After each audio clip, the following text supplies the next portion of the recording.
Hey folks, welcome to Bad GM's Campaign Build-A-Log. I'm the Bad GM, Wayne Davis, and this is the show where we build an entire campaign from scratch for you to run for your group. This season, we're building our campaign for the Fallout role-playing game, so grab your notepad and pen and let's get to building. Before we do that, I want to correct something from a previous episode. 2 weeks ago, the building Jeb was living out of, I ID'd that as the Missouri Athletic Club. In truth, that is actually the South Broadway Athletic Club. I'm really only making that note here because I know that there are some St. Louis natives that will probably bust my chops for getting it wrong, and I just want to make sure we get it right. I'm a perfectionist at heart. Last week was about getting one of the groups we set up during the initial parts of the build out there for the group, so they took a rescue mission on and got involved with a couple of Marvin's Carvins. We pick up the build with the group having collected their reward, headed out of Liza's place, and coming across a job board. Your group might not be the type that likes doing this sort of thing, so if they don't, we just modify these jobs for your group to pick up one at a time. It's not really going to be a big issue, and you'll understand why as we move forward. Also, it is time to reset the action points. So the group goes back to 0, and you go back to AP's 1 for each member of the group. In my case, that would be 7 because I have 7 players. What we'll do here is list the jobs first, and then we'll build them out one at a time. This means, as you might have figured out, the group's going to be doing a few jobs to make some caps and maybe pick up some more gear that they can sell for the next little while. Again, the idea behind this is to put some more experience on the group as well as slowly roll out a few more of our locations and groups. The jobs are as follows. Need package delivered to Dogtown. See Viktor in Diamond Pass. My wife is missing and I'd like to find her. Bonus caps if you find her alive. We will pay 50 caps to a group just to discuss our offer. While I think that last one will be the first one my group goes for, we're going to lay these out in order because I have been very wrong in my estimations on these things. In the past, anyway. When we were laying out the major landmarks earlier this season, I mentioned that Busch Stadium, which is in reality the home of the St. Louis Cardinals, would be our Diamond City analog for this game. What I didn't do at the time was name it, so it's Diamond Pass.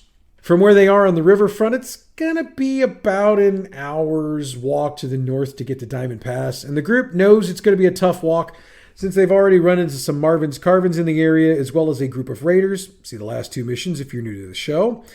That means they're either going to be on their guard or they're going to use a slightly different route to get to the stadium. It would actually make more sense to take a slightly different route since Diamond Pass is on the west side of the old Interstate 55 from the riverfront. Going straight north would still put them in a spot where they'd need to cross, and since they've already run into issues, being down in the no man's land would be a bad idea. And yes, they can think of this on their own, no rolls needed. However, if they want to head north then cross, let them do that. About halfway to the north, they'll run into a batch of raiders out looking for folks to rob.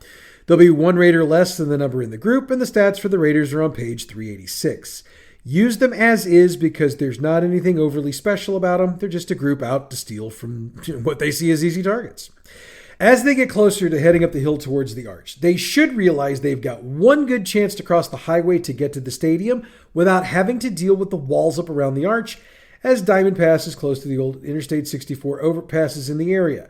However, since those both collapsed during the bombing, there will be wreckage to climb over to get there. We'll hold off on this for a moment to bring our group in the other way, should they choose to head that way instead. From their original location, they can head due west towards the highway. Now, I said something a moment ago about having to climb down the wall, cross the highway, and climb back up. However, you can have one of the players, or more if you choose, make an intelligence roll with a difficulty of 1. If they make it, they remember that there's an old on-ramp for the highway that slopes down onto the highway itself, thereby eliminating the need for climbing walls. From there, it's just a matter of heading north towards Diamond Pass, and they'll have their own encounter with raiders on the road headed there. Now, there's a bunch of explanation needed here, and that's because when you get around downtown St. Louis, there are a bunch of overpasses because of how the downtown area is laid out. This particular path has a lot of them, so the group will make their way gradually down through them, no rolls needed. Once they get on terra firma, they're almost immediately run into the raiders because they track them coming in their way and they've set up an ambush for them. Have the players make luck checks with a difficulty of 3 to figure out they might be ambushed. It only takes 1 to make it for this to work. If not, the raiders each get a free round before initiative. And like the other encounters we've laid out, there's one fewer raider than the number of players. Regardless of how they got to this point, at this point we've brought both of our paths back together. Whether they approach from the east or the south, they quickly run into the perimeter set up by Diamond Pass security. They notice the laser turrets set up as well as the Mr. Gutsy's on patrol. Once they get to the entrance to the pass itself, a half a dozen armed guards are there along with several more laser turrets. As they approach, one of the guards holds out his hand, signaling them to stop. He approaches and asks them to identify themselves. He gives his name as Sterling Monroe, and he's the commander of the Day Watch for Diamond Pass. The conversation is about why they're here. He's got a pretty good gut for these things, so as long as they don't lie about their intentions, he'll allow them to pass. However, if any of them lie about the mission, he'll hold them outside while a couple of Mr. Gutsy's show up, and once that happens, he'll ask again why they're there. That being said, the group doesn't have a reason to lie, and since none of them are wanted for crimes inside the pass that we know of, they're going to be free to enter. And since Victor's name is bound to come up, Monroe will tell them that Victor runs the third base saloon and tells them to follow the signs towards the third base section of the pass. With that, he signals to someone inside the stadium to open the gate, and the group is allowed inside. Diamond Pass is full of wooden ramshackle shacks arranged into 5 basic neighborhoods: first base, second base, third base, home plate, and the outfield. The group can figure out pretty quickly that the outfield is where most of the housing is. First base is the government district. Second base is for medical, though it has some housing as well.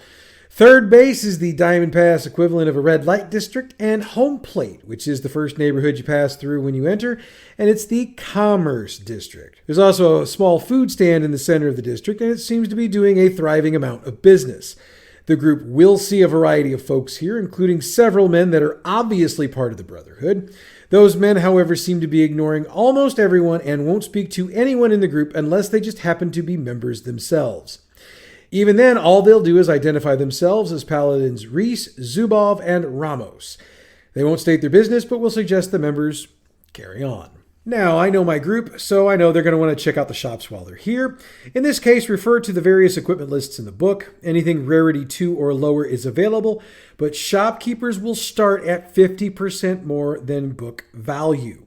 That allows the team to haggle their way down. However, let's remember that the group still doesn't have a lot of caps to spend, so it's more probable they'll pick up more ammo, stim packs, and purified water. For the record, from the various shops, they can get up to 50 rounds of ammo in any caliber they need, 10 stim packs, and 10 containers of purified water. Again, use the haggle rules that we discussed in last week's episode. Eventually, they're going to make their way to the third base saloon. It's a decent-sized joint, especially for this environment, since there's not a heck of a lot of real estate to play with. They made up for the lack of ground space by building up, and the saloon is 3 stories high. It's also fairly well packed right now, with a variety of different folks drinking, dancing to very off-key singing coming from the stage, and playing cards. Shortly after they enter the saloon, a Mr. Handy robot approaches. He identifies himself as Bruno and asks why they're there. If they mention anything about the posting, he'll escort them to Mr. Victor's office towards the rear of the saloon. Bruno insists on the group waiting outside the office door so that he can properly announce them. He enters, closes the door behind him, then opens it back up moments later, telling the group that Mr. Victor will see you now. The office looks like the stereotypical bar office we've seen in 1,000 movies and TV shows. Piles of papers everywhere, worn chairs sitting in front of a large mahogany desk close to one wall, and the desk itself looks like someone emptied a file cabinet on it, and there is stuff everywhere. The group's eyes will also pick out the immense wall safe behind the desk, but the gaze will immediately turn back to the giant of a man sitting behind the desk and in front of the safe. Victor's dressed in a 1950s style of what we'd call business casual. He's got a loud pastel button-down shirt with top 3 buttons undone, very nice khaki pants, seem to be freshly washed and pressed, and a pair of black combat boots. His salt and pepper hair is pulled back into a ponytail, and he's got multiple gold hoop earrings in each ear. Not 1950s, but we're going to play with it. His mustache and beard are also salt and pepper, and his face has the look of a man who's very accustomed to getting what he wants. He's sitting, so it's hard to get an exact read on his size, but the group would guess he's at least 6'7" and probably 300 pounds. And if you do metric, you can do the conversions. He leans back in his chair, which groans in response as the group approaches. When he speaks, his accent is Russian, though not an overly heavy one. I would offer you a seat, but as you can see, I do not have enough for all of you. Okay, I'm going to drop the accent from here. He's not much into small talk, as he notes, I have a lot of business to tend to, so if we could get to it, I would be very appreciative. One thing to keep in mind when you roleplay Viktor is that he uses proper English as much as possible. That means no contractions, and he'll use big words appropriately often. When the group mentions why they're there, he gets right to it. I have an associate in the old Dogtown neighborhood that is in desperate need of something. I happen to have that something, so I want to give it to her. However, I cannot spare any of my employees for the task, as they are all busy handling important business for me elsewhere. This is why I am looking for a group of entrepreneurs like yourselves who understand the value of a good deal when they see it.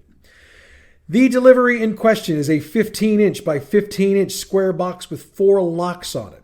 All are combination locks, and while they're not large, there's enough of them to make it seem very valuable. He won't tell the group what they're transporting, as he says, that is not relevant to the job at hand. Just know that you are not transporting anything that can harm you. He's offering 200 caps for a successful delivery, and he will know if it's a success because my associate will send you back with a letter confirming her receipt of the package. They can attempt to haggle, but the difficulty for this is going to be a 4 because Viktor really doesn't want to make a deal. However, if they succeed, they can get another 20 caps out of him, unless they have the ability to get more on a haggle. In that case, add that percentage to 10% and go from there. Failure won't impact them on this, since he'll give them the 200 regardless. Complications won't play in at this point either, but they will come into play down the line. He will, as a gesture of good faith, pay the group 1/3 of the caps up front, but no more. He will not haggle on that, calling it my insurance that you will complete the delivery. It's implied, mostly through the way he speaks, that he doesn't want to have to take actions against the group, so he feels like he's doing what he's doing to avoid that. Once the dealing's done, Viktor will hand the box over, as well as give them the name and location of his associate, Amber Dawn, Garson Tactical, Dogtown. He also provides the group with a warning. There are a variety of raider groups that would like to get their hands on this package. You would do well to either avoid them completely or ensure you get the jump on them. This package must be delivered to Amber within a day and a half. Otherwise, exceptionally bad things will happen to her, and I cannot allow that to happen. If pressed, he has no idea what the bad things are, but his manner indicates he's concerned about Amber's well-being, and that's enough for him to act on. With that, it's time for the group to head out. Now, this is where I admit that for the first couple of encounters, and even for the trip downtown today, I wasn't being accurate with my times and distances. That's because I was more concerned with getting the players into the story and into the rules of the system. Starting now, we're going to crank up the heat.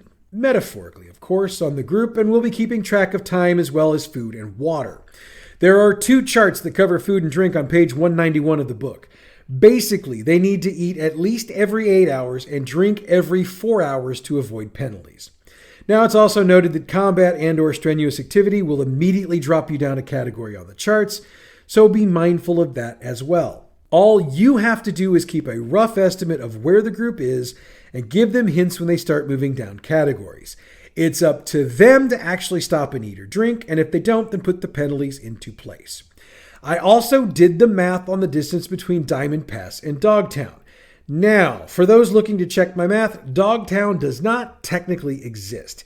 It's a name's local use for a portion of the Clayton-Tam neighborhood located on the south side of Interstate 64 and directly across the interstate from Forest Park. So if you're checking my math, use that as your location. Anyway, it's roughly 6 miles to get there, and at 20 minutes to walk a mile, that makes the total time to get there about 2 hours. However, that's in the real world. In the Fallout world, the group will need to navigate fallen buildings, bridges that have collapsed, and other hazards along the way. Keeping that in mind, we're adding an hour to the time, bringing us to 3 hours. We're also not going to play out every situation in which the group works around things. By this point, the group should be good enough that they should be able to make their way around the obstacles. And there's going to be a couple of combats along the way, so there will be a little more time taken. We'll total it all out in a couple minutes. We also need to take the time of day into account. The group has already handled a couple of tasks today, so most likely it'll be mid-afternoon by the time they make it to Viktor. That means they have at most 3, maybe 4 hours until the sun drops, which means they need to get the package delivered as quickly as possible and find themselves shelter for when the sun drops. Unless, of course, they'd prefer to be out after dark. I'm not going to get into too many specifics of scenery here. Use your imagination about what the kinds of rubble and damage you'd see would be in a downtown major metropolitan city, which, believe it or not, St. Louis is a major metropolitan city. So just imagine what that would look like. Just know that at the 2-mile and 5-mile marks, there will be raider groups that intercept the PCs and want to rob them. They can try to negotiate, of course, and we'll again use the raider stats on page 386 for these dudes. It'll be opposed charisma plus barter checks, and since raiders don't have barter, it's charisma only for them. If you want to use action points for this, feel free to do so. However, if you don't mind your group breezing through these without fighting or something, then that's perfectly okay as well. You know what your group likes to do, so give them the challenge they're looking for. Garrison Tactical is located at the corner of Tam and Victoria in Dogtown. It's a rather large building and is exceptional for the fact that it appears to be completely intact. In fact, it's got actual glass in storefront windows, and the brick appears to have either been cleaned up or is fairly new. The door is located right on the corner, and the group can open it and enter. As they enter, they realize quickly they're in a big gun shop. There's a variety of rarity 4 and 5 weapons on the display racks on the wall behind a woman, and the same with the handguns in the cases on the floor. Those, by the way, come up to just above this woman's waist, like the counter at a pawn shop or fast food joint. Maybe that's a bit at the waist or slightly lower, so go with the visual that works for you. They also notice this counter runs in an L shape from the western window around to the northern wall. And since they came in from the northwest corner, they're cut off from the rest of the building.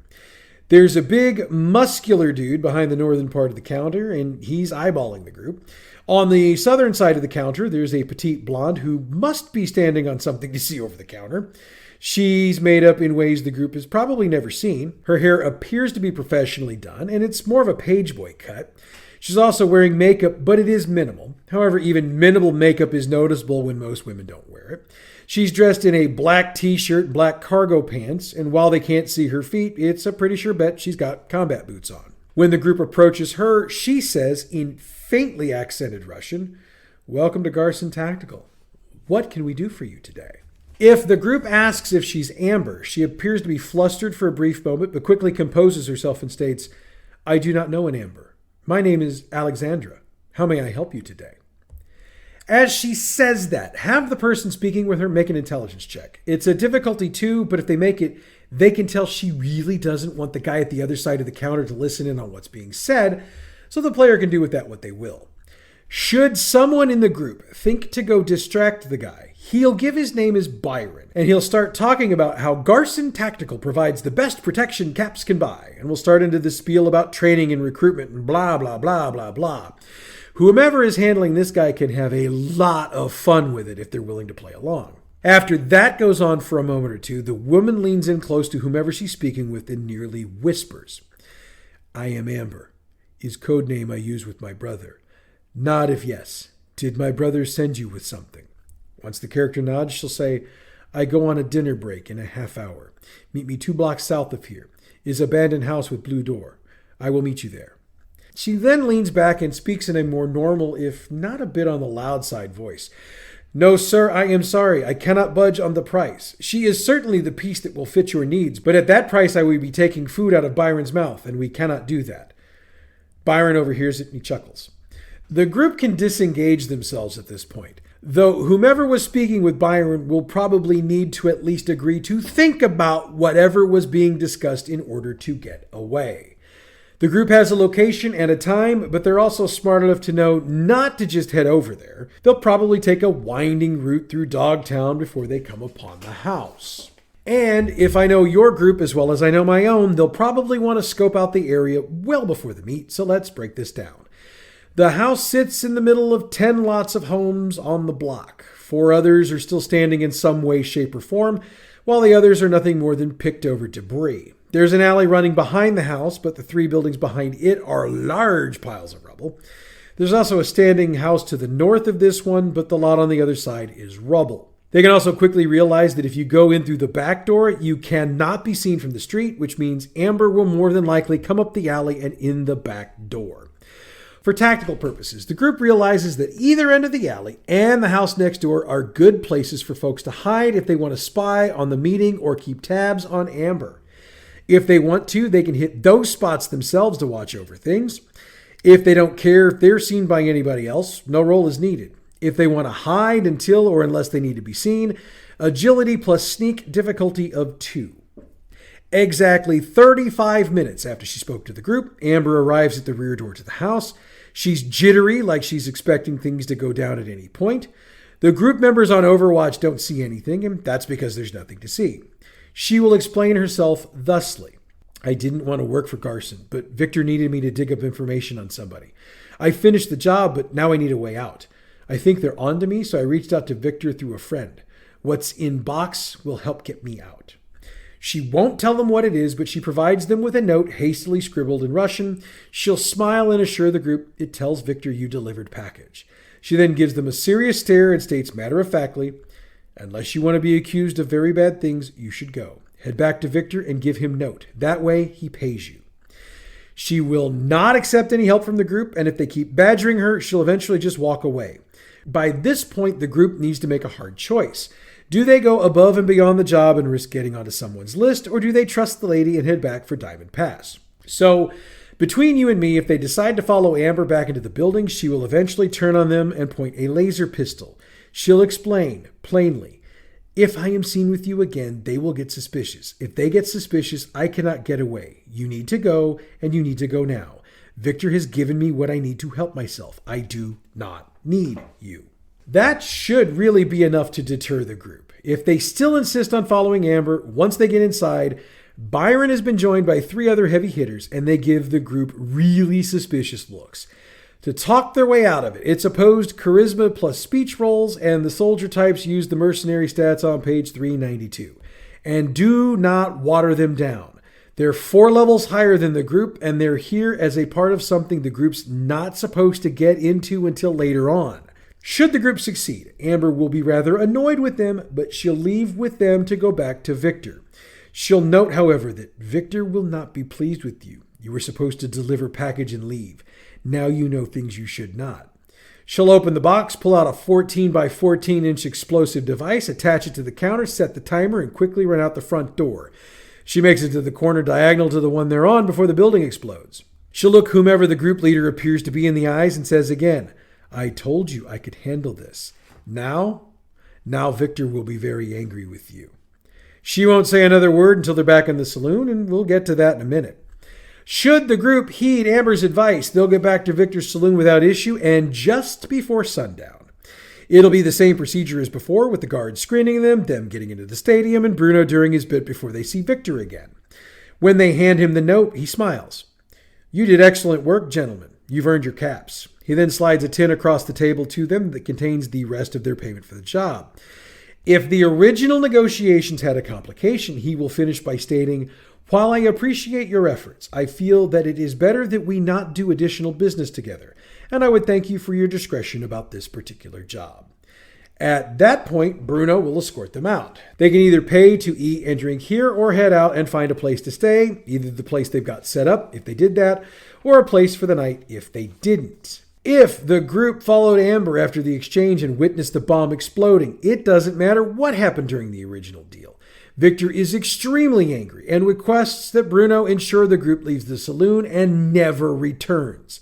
His answer is thus, you did not follow my directions. You made a decision on your own, and I cannot work with people who take it upon themselves to take action. They can argue, but he's not having it. They're out, and Viktor will be a contact they can no longer use. If there were no complications and the group didn't follow Amber, Viktor will state, as an added bonus, I would like to buy you dinner and drinks. If you would allow Bruno to take you to a table, you eat and drink on me tonight. In exchange, all I ask for is exceptional discretion about what happened today. When the group agrees, Bruno takes them to a table, then another droid takes their order. They can order anything off the food or beverage consumables list, and they can eat until they bust if they want to. When they're done, they really need to think about a place to stay tonight. They can get a dirty mattress in a hostel in the home plate district for a couple of caps each, but since it's about a 20-minute or so walk, and there's just enough daylight to make it work, unless they stayed and ate, they should be able to make it back to their place or find another. We'll be nice and assume that no matter which choice they made, they got what they needed. I want to make one more detail before we wrap up. After the first job, whether it's this one or one of the others we do next, the group levels up to level 3. As we've discussed here, they each get another health point, special score increase, and another perk. And that's where we're going to end today's build. Next week, we grab one of the other 2 jobs on our list, and if time allows, we'll get to the third one as well. In the meanwhile, I'd ask you to check out our other podcast, Role Playing History. This week, we cover 2 very interesting superhero role-playing games, Capes, Cowls, and Villains Foul, and Brave New World. Those are interesting games. You're not going to want to miss it. Role Playing History is available wherever you get your podcasts or on our website, badgmproductions.net. All Fallout role-playing game materials referenced during this show are the trademarked and copyrighted properties of Modifius Entertainment through their license with Bethesda Games and are used on this show for entertainment purposes only. If you're interested in checking out any of the fine products Modifius produces, check out their website, modipius.net. The music we use for this show comes from Pixabay.com. Check them out for all your license-free, royalty-free music needs. Bad GM's Campaign Build-Along is a production of Bad GM Productions. Check us out on Facebook at facebook.com/gaming/BadGMProd, on Twitter at BadGMP, YouTube and Tumblr, Bad GM Productions, email is badgmproductions@gmail.com, and our website is badgmproductions.net. Next week, we choose another job for our group, and hopefully it's not quite as explosive as this one was. But that's next week, friends. Until then, I'm the Bad GM, Wayne Davis, and I'll see you at the game table.